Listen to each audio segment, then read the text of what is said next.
Welcome to the Find Your Leadership Confidence podcast with Vicki Nedling. You are about to discover impactful lessons that help you grow as an individual, grow your confidence, and find the positive and good within you, so you powerfully and authentically become the best version of yourself. Be sure you visit our website at www.findyourleadershipconfidence.com. While you're there, subscribe to us via your favorite network. Now tune in, get ready, and enjoy the journey of emerging as a leader of exception in the 21st century. Welcome everyone to the Find Your Leadership Confidence podcast. I'm your host, Vicki Nedling, coming to you from Roswell, Georgia.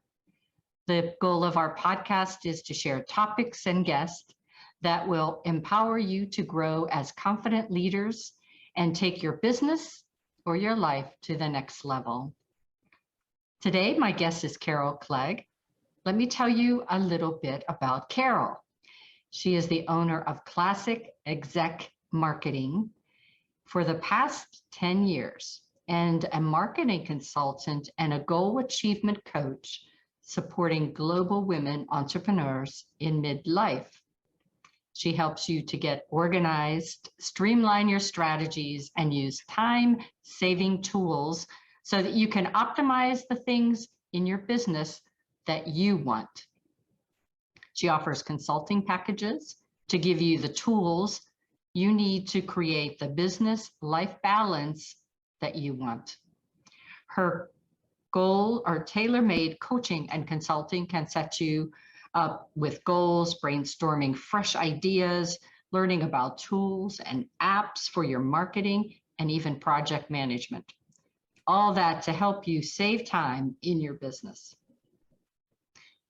The theme that I chose today is midlife and starting a new business, which I'm so very familiar with as having done that at 60.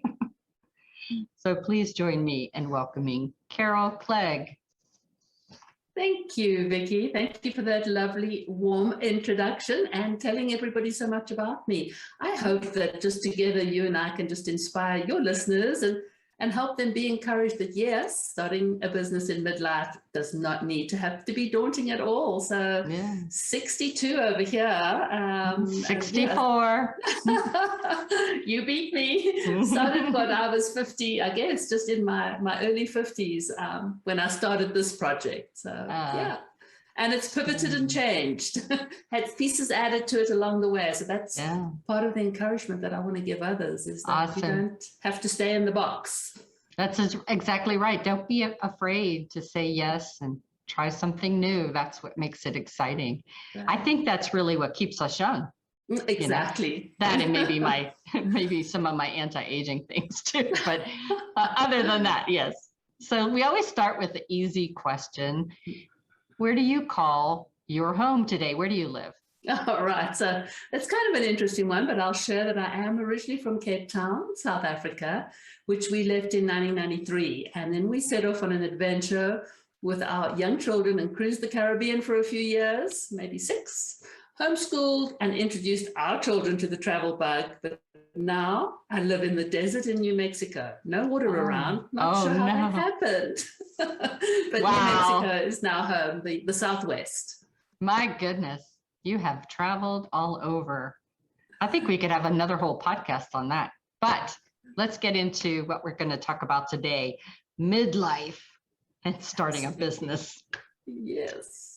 So you gave a lot of information about some tips, and I know in your coaching and everything you go more detail, but I just want you to wet their whistle, intrigue them, get them thinking about some of the things that maybe they could incorporate. So let's talk a bit about theming the day of the week and working a 4-day week.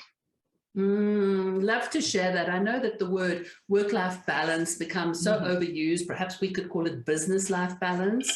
But as much as we as entrepreneurs absolutely love what we do, it is so easy to get consumed and find that you have spent hours working on and in and for your business. So theming actually, there are a couple of different ways to look at it, but theming allows you to plan, it allows you to focus, it It allows you to work with clients and the invitations that come your way. Perhaps it's workshop scheduling, but having blocks in your calendar for specific projects and then being a little flexible, allowing yourself some wiggle room to be adaptable when needed. So I do love what I do, as I mentioned, and I have been at it for over a decade. But this year highlighted the fact that I needed to make some changes. My husband was diagnosed with cancer, and it was time to look at what we were doing with our days and our weeks and everything else. And so I wanted to be intentional because I love what I do, but I needed to create a balance. And so I decided that to be creative, I needed to have focus on each of the days. This is the way that I do it, focusing each day of the week with a specific AM and PM schedule. But you don't have to do that exactly the same way. Basically, you are setting an intention or a topic for your day. So I use day theming, which means batching similar tasks together. But you could also do something like focus days, buffer days, free days. And when I talk about free days, that's why I talk about a 4-day work week, because I like to have Fridays as my, what I call CEO day. And so that means I get to do what I want, take the day off. If we wish to go away for a long weekend, we can. If I feel like being creative and planning something, but it's no to meetings, checking emails, doing my best to stay off social media. So that is how I break it down into my 4-day work week, and Fridays being my CEO. But there's more to that. So just to give you an example, for instance, on Mondays, I do everything podcasting. I produce our podcast, and I love doing that. So all elements fall into a Monday. So this is really lovely, Vicky, to be with you and doing podcasting. On Monday. You're in the theme of the day. Tuesdays I use for coaching and collaboration. And then Wednesdays is my marketing day. And I've actually played with that a little bit, starting at the beginning with Monday. Mondays are I love Mondays. I hear a lot of people who say, oh, they don't like Mondays. I love Mondays. But it's not a good day for me from a marketing point of view, because I kind of get into it. And then by midweek, I have a much better idea. Yeah. So marketing and planning and scheduling all gets done on a Wednesday. But love to just sum up some of the benefits for those that are listening, that what you could expect if you themed your week. So it boosts your productivity. It improves your focus. It absolutely helps reduce stress, because when you kind of know what you're doing tomorrow, then you're not sitting there angsting over everything. And of course, it helps you to work on purpose, not by accident, and try and say no to that multitasking.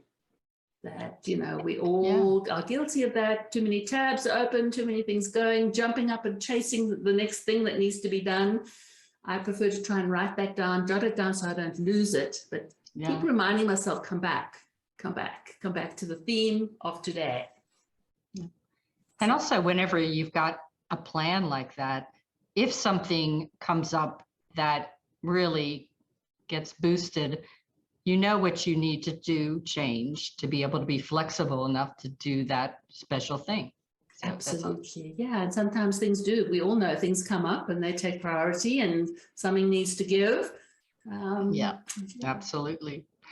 So how do you simplify behind the scenes operations for your marketing process, which you started to talk about? So still coming back to this, theming of the days and knowing which day that's going to happen. I am a Trello fan. So I'm not sure if you've heard of Trello. I know some people use Asana. There's various different project management tools, but I like to put everything into my Trello boards. When I say everything, that includes links. I schedule on a Google spreadsheet. But if you are wanting to share your own links, how often do we not go searching for, my Instagram, this, that, and I put everything into Trello. So that helps me to simplify behind the scenes. All my, my signups, my newsletter sign up, any affiliate links, I know where to find them. I can go to one place and find them. So that's one of my things. And then keeping a task list. So I have a long task list, which I drag over to each day, but then just having a short one for each day. So that just simplifies things for me behind the scenes. And then I do have a handful of tools that I use that make life easier. Yeah, we'll talk a little bit more about that. But as a project manager by career, I appreciate all that you do. What was your favorite tool to use? I mean, or did you sort of change as you moved? So I still, I'm doing a contract right now, but I still use Microsoft Project. Yeah. And Excel. I use Uh-huh. Excel and Yeah. so. Yes, but so important to have tools, because without, Yes. what's in our heads and what we have on our whiteboards and what we write down doesn't help to work with a team. Yeah. So I also did something with project management. I did process management, and and probably sometime we could have another little discussion on that. But sometimes people don't see opportunities or gaps until they actually look at the process that they have in place. And then that leads you to be able to really manage a project better, because you know what to start to work on. So. Right, all the steps. Yep. Fabulous. So what systems can you put in place to be more productive and focused? Because, we have that shiny object syndrome that goes on. Absolutely. And if that's not even just ideas as an entrepreneur, but one of the things I do like to do is a little bit of planning the night before. So just at least glancing over my calendar, reminding myself what my theme is for the next day. Not multitasking. I have been so guilty of that, and I now try and be very intentional. Is if I am working on newsletters, I'm working on newsletters and nothing else. So trying to stay in that zone and try and keep similar tasks together. Yeah. I also turn off. I've really been playing with my phone to get it to be the least intrusive. So notifications have gone off, and I don't know if that helps me, because I keep on getting, well, here's your summary from the morning. Yeah, and then there's 100 things. Yeah. Dig into that. So I've turned notifications off for a lot of things. I've taken off a lot of apps off my phone so that I'm not interrupted. And then the other thing that I am trying to do is to respond to emails, or only have my emails open and respond 3 times a day. So that'll be morning, midday, and the end of the day. Because, I love signing up for newsletters. I love learning. I love hearing what others, and then I can go down that rabbit hole. And it's like, then you're down there, and then I need to find their book, and then I need to listen to the podcast and stuff. Yeah. So I, I've got certain boxes in my email inbox, and I put things in there for, but it's, once again, I'm sure you're aware of this, just touch something once and deal with it and get it over and done with, then coming around and back to it. So those are some of the things that I try to use to be focused and productive. It doesn't always work. And so that's where I want to encourage those that are listening, is be gentle on yourself. Exactly right. That's what I was going to say. You have to just give yourself grace. And learning, there's so many, as you said earlier, the shiny object syndrome, and there's another new app and another new tool. And yes, I'm guilty of wanting to explore and discover them all. But sometimes if we just take the ones we know well and give ourselves an extra 15 minutes in a week to learn a little more and dig a little deeper into what we already have, that can stop that overwhelm of, I need to use this next tool because everybody else is using it. Yeah, it's good to stick with what works for you. And sometimes that is trial and error too. Absolutely. Yeah. And sometimes it's client led, because a client will tell you, I had a client once that she could only work in Asana and couldn't work in Trello. And I had to learn. But we, it sometimes is the case, is that you have to be adaptable to meet people where they need to be met sometimes. I think also something that we have to learn is that we don't have to take every client or customer. That the beauty of being an entrepreneur is to choose who you work with. And I wonder, Vicky, if you'd agree with me, in midlife, you become a little more confident with that. But when you're in your 30s, you might take on anybody and think, I have to.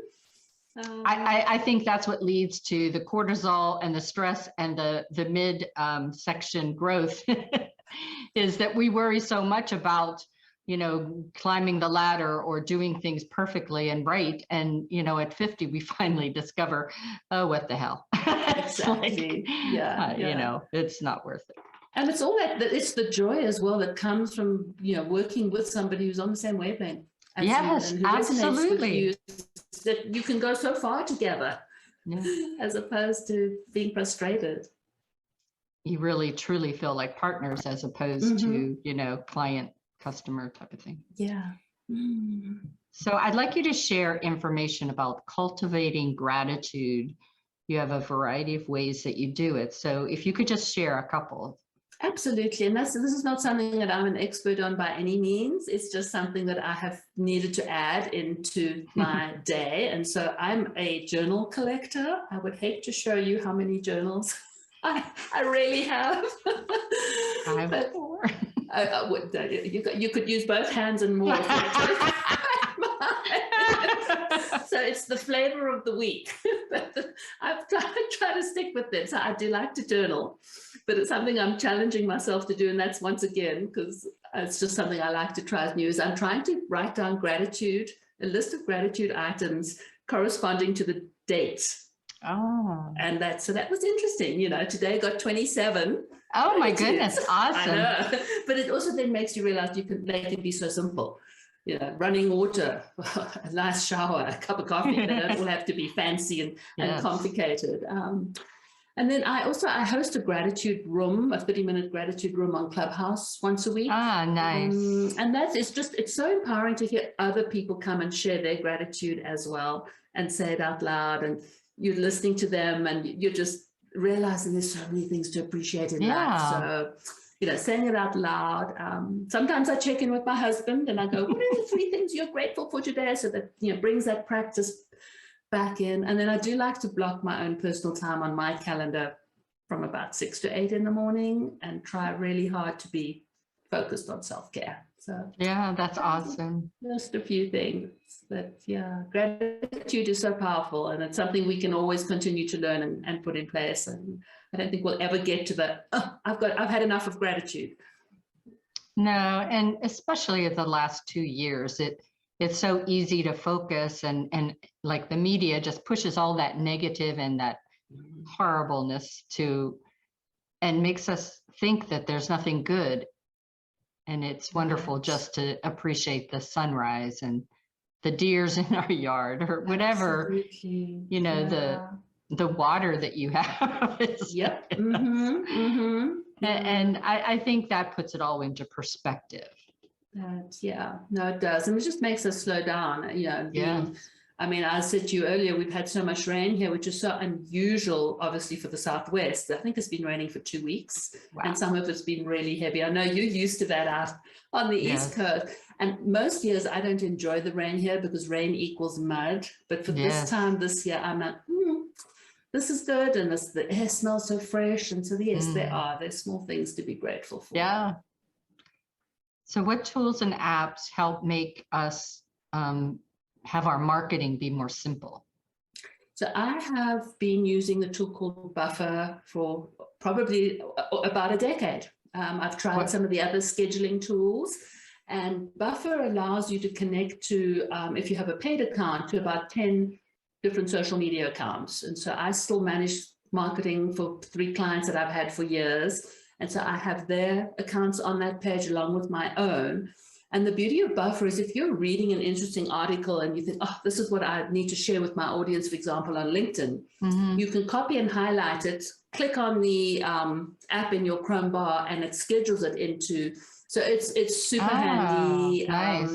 It really does make life easy. And if you have a plan for what you want to share, so you can be doing that educating, you can be doing the promoting, everything is all packaged, and it connects with everything from LinkedIn, your LinkedIn pages, Instagram, Pinterest, even Twitter, Facebook. So sort of like Hootsuite. Yes, I used Hootsuite for years, but I kind of kept coming back to Buffer.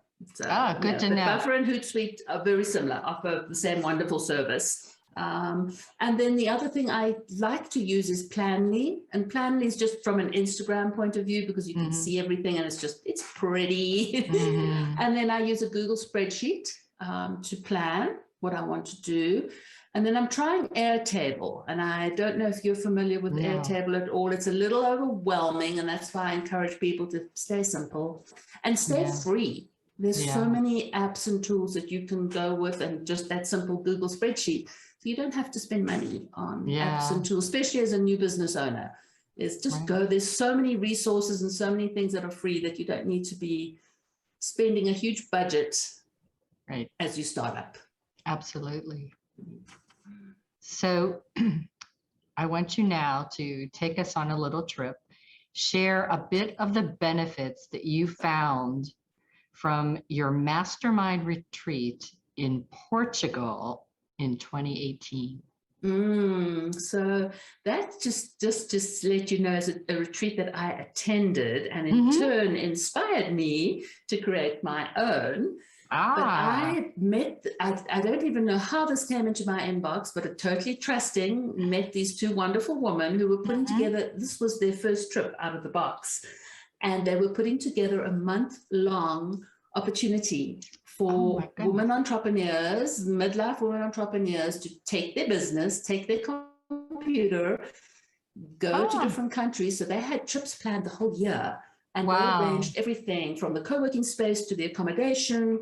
And it was just so inspiring that I went there. I fell in love with Portugal, so much so that if we could live there for 3 or 4 months of the year, that is on our bucket list. And it was just very freeing. And I think as a woman traveling solo at that time, I went by myself, I felt really safe. I've been to a lot of European countries with my husband, with my daughter, where I still feel like I'm watching my back a little bit, or I always feel like I'm a tourist. But yet in Lisbon, I really felt safe. I mean, you still have to be sensible. Correct. But I felt safe. And so that was important to me. And then the people are so warm and welcoming. Food is good. The wine is wonderful. So all in all, it was just— We're all ready to sign up. It was just an inspiration. And I had been trying to put my trip together since 2020, and we all know what got in the way. And so it has pivoted and changed. And now I am down to a simple 4-day retreat at a retreat center, which I have planned for this year. And if that gets out the box, then there'll be more to come. Awesome. Yeah. I have one of the folks that I follow is Ann Gordon, and she puts together retreats for whales and things like that. So my bucket list is to go on one of hers, to just see how she does everything. She does a great workshop to prepare, but I definitely want to have a retreat with a lot of the folks that I am, serving. I think, and wouldn't that be wonderful? And we're so ready for that. We've been so disconnected, and yes, it's lovely to connect on Zoom and see each other, but to be together in person.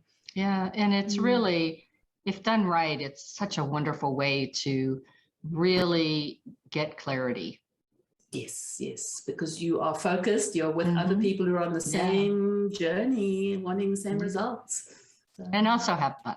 Absolutely. You always have to have fun. Yeah. So I kind of, that nicely segues into combining travel and showing up for your clients. How do you do that? So, it's kind of interesting, because I used to think of myself before we couldn't travel as much as a very mature digital nomad and very capable of working from wherever. I love co-working spaces. So, being there, I just find that very inspiring, and, being able to do that. But one of the first steps I do is let my clients know that I'm going to be away, and I'm going to perhaps be in a different time zone, so that we can work out what's important, what needs to be addressed, where and when. The other thing I do like to do is, when you can trust your own internet at home, you know that it's reliable. I like to take care of some of those bigger tasks ahead of time that I know, because you just never know if the internet's going to be reliable where you're going. Yep. So some of those larger projects, I like to sort of have those in the bag basically before I go. And then I do try to be disciplined and just set aside a small window to be working with clients, and just be efficient. And scheduling. I also Google. I love to schedule any emails or reminders, do everything sort of front end loading, and doing that before I go, so that I can be of service, still be available, but not be in that long day. Because if you're away somewhere gorgeous, you need to enjoy being there as well, and still being able to work with your clients. So. Absolutely. Yeah. Well, we are all the way to our rapid fire questions. This is where I will give you 5 phrases or words, and you can answer it just whatever comes to the top of your mind. No wrong answers to this. The first one, I actually think we should have another podcast all about, but life aboard a sailboat in the Caribbean.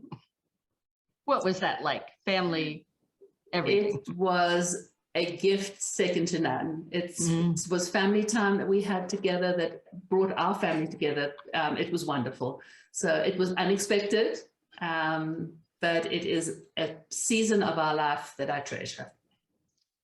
Such great memories. I just can imagine. Setting intentions. So important. And I think that writing those down and then unpacking them, seeing what's required to make them happen is important. But we have to dream. We have to dream a little. Yes. Have your vision boards. Why is it important to dream the new dreams? And that's an interesting one for us right now, because I must admit there have been times where I sort of go, new dream now. And then when you do start thinking new dream, and then you realize you need to reach for something. You need to believe in something, and you need to, it brings joy and happiness to be, you don't have to think 10 years ahead, but you do have to dream. Yeah, when I retired, I just couldn't imagine, well, I'm going to sit on the couch and have bonbons and watch television. And then, no, there's got to be something. So just don't be afraid. That's why I do this confidence podcast. I want people to be confident to take their dreams to that next level. Absolutely. And there are others who are going to support you on the journey, because there are so many women entrepreneurs willing and able to help each other. So it's just finding that community where you like to be, and then connecting and allowing them to encourage you. Yeah. The best vacations I've ever taken were with just women. We all take care of ourselves and we all have a good time. Yeah. Why is it, what is your best family memory? Best family memory? That's a tough one, because there are many. So I'm going to be the spur of the moment as you say that, because I'm thinking of our daughter, and she decided to become a scuba diver instructor. Oh, wow. Got herself qualified in Roatan, and my husband and I went down to be certified by our daughter. And my goodness. It was like, I had been diving as a teenager, and I was very apprehensive. And so she did say afterwards that teaching your parents is not what you should have for your first students. So she couldn't get me to do my buoyancy check. But it's still very fond memories, and then we've gone on to dive a lot together. And so at this stage of my life, I would never, if you said to me you're going to become a scuba diver, it's like but I am, and I think I've got about 40 dives under the belt now. So wow, that's so impressive. So I love this memory. I love the beauty of underwater, but I just think, will I remember how to breathe right if a shark comes near me? Then you need to go to somewhere like Bonaire, which is where she was teaching, and we spent a lot of time diving, because they don't hang around where you go. The water is shallow. You can walk in, you're near the surface. And so it is the perfect place to learn and not be pressurized. Because when you're on a boat, then you've got everybody else kind of looking at you and going, well, come on, you've got to get this together. But when you're walking in from the shore, the world's your oyster, and it's gorgeous. Awesome. You can snorkel there, though. You don't even need to dive. I do love the snorkel. What is your next path on your journey? Ooh. I don't know. There's so many, and then there's so many things that, kind of have to play out. But I'm hoping to be in Portugal in September. Yeah. Our daughter's getting married in Portugal next year. So I think Portugal is very much part of the next There you go. At the moment. Yeah. Awesome. All right. So I am going to share my screen. So this is my warning to those who are listening in to grab a pen and pencil. I will read her website information. And those of you that are watching can take a screenshot.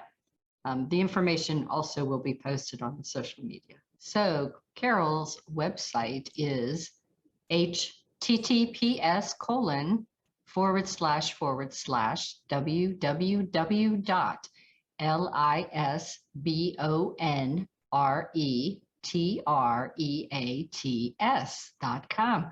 So that's www.lisbonretreats.com, lisbonretreats.com. She's on LinkedIn as Carol Clegg, Twitter as Carol Clegg Coach, Instagram as Carol Clegg Coach, and Pinterest as Carol Clegg Coach _created. She's on also YouTube. You can check out her channel there. Just search Carol Clegg. I'd like you now, Carol, to explain what your gift is.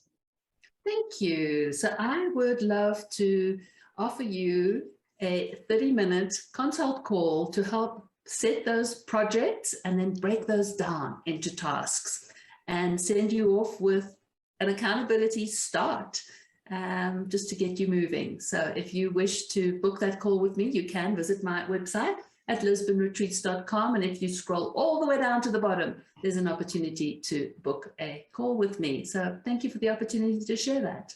Awesome. Well, y'all should take advantage of that. Make sure that you go to her website and see all the things that she has to offer on her website. I want to thank Carol for taking the time today to share some wonderful tips, some great stories. We got to learn a little bit about you, what you can do for us, and maybe make some of those that are in that midlife a little bit more courageous and confident to just take that next step. Remember? I certainly hope so. So as always, I'd like to remind you that until the next time, please remember that life is a journey and it is up to you to enjoy the ride. This is Vicki Nettling signing off. Thank you for tuning into the Find Your Leadership Confidence podcast with Vicki Nettling, where we share impactful lessons that help you grow as an individual, grow your confidence, and find the positive and good within you so you powerfully and authentically become the best version of yourself.